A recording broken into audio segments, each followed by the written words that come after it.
জাটকা সংরক্ষণ সপ্তাহ উদ্বোধন উপলক্ষে বরিশালে চলছে নানা আয়োজন। এই বিষয়ে জানাতে নগরীর বেলস পার্কে আছেন রিপোর্টার অপূর্ব অপু। সরাসরি যাচ্ছে তার কাছে। অপু, গুরুত্বপূর্ণ ভূমিকা রাখতে পারে। জাটকা সংরক্ষণ সপ্তাহ 2025 আজকে থেকে শুরু হয়েছে এবং শেষ হবে আগামী 14 এপ্রিল পর্যন্ত। আজকে এই কার্যক্রমের আনুষ্ঠানিকভাবে উদ্বোধন আর অল্প কিছুক্ষণের মধ্যেই করবেন মৎস্য ও প্রাণী সম্পদ মন্ত্রণালয়ের উপদেষ্টা ফরিদা আক্তার। এই মুহূর্তে বরিশালের বেলস পার্ক মাঠে এক আয়োজন চলছে, আলোচনা অনুষ্ঠান চলছে। এখানে দেখছেন যে বিপুল সংখ্যক জেলে সম্প্রদায়ের প্রতিনিধিরা রয়েছে, বিভিন্ন শ্রেণী পেশার মানুষ রয়েছে, অর্থাৎ মৎস্য ব্যবসায়ীদের সংশ্লিষ্ট সবার উপস্থিতিতে এবছর জাটকা সংরক্ষণ উদ্বোধনের এই আয়োজনটি করা হয়েছে বরিশালের বেলস পার্কে। এবং মৎস্য এবং প্রাণী সম্পদ মন্ত্রণালয়ের উপদেষ্টা ফরিদা আক্তার এখানে রয়েছেন।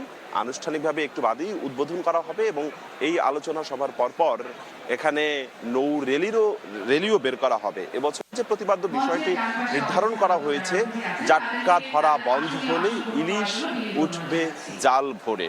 এবং এখানকার আয়োজকরা যেটি বলছেন যে গেল কয়েক বছরে এই জাটকা সংরক্ষণ সপ্তাহটি তারা সুষ্ঠুভাবে সফল হওয়ায় আসলে ইলিশের উৎপাদন বাড়ছে এবং এই জাটকা সংরক্ষণ সপ্তাহটি তারা সফল করতে প্রতিজ্ঞাবদ্ধ। সফল করতে পারলে জাটকা ইলিশের সংরক্ষণ, ইলিশের উৎপাদন বাড়বে এবং যে ইলিশ দেশের চাহিদা মিটিয়ে বহির্বিশ্ব রপ্তানি করা হবে। এখানে এই মুহূর্তে জেলে প্রতিনিধিরা বক্তব্য রাখছেন। তারা কিন্তু তাদের জায়গা থেকে নানান ধরনের দাবি দাওয়া তুলে ধরছে। এখানকার মৎস্য এবং প্রাণী সম্পদ মন্ত্রণালয়ের উপদেষ্টার কাছে নানান দাবি দেওয়া তুলে ধরছে। তারা বলছেন যে আসলে এই যে সপ্তাহকালীন জাটকা নিষিদ্ধ থাকে কিংবা বছরের বিভিন্ন সময়ে মাছ শিকার নিষেধাজ্ঞা আরোপ করা হয় সরকারের পক্ষ থেকে, সেই সময়টাতে কিন্তু জেলেদের জন্য যে আর্থিক সহায়তা সেটা কিন্তু আসলে সেই সময়টাতে দেয়া হয় না। কখনো কখনো সেই আর্থিক সহায়তাটা মধ্যস্বত্বভোগীরা তারা লোপাট করে। সেই আক্ষেপটি এখানে জেলে সম্প্রদায়ের পক্ষ থেকে বলা হচ্ছে। যিনি উপদেষ্টা রয়েছেন, মৎস্য প্রাণী সম্পদের উপদেষ্টা রয়েছে, তার কাছে তুলে ধরছেন।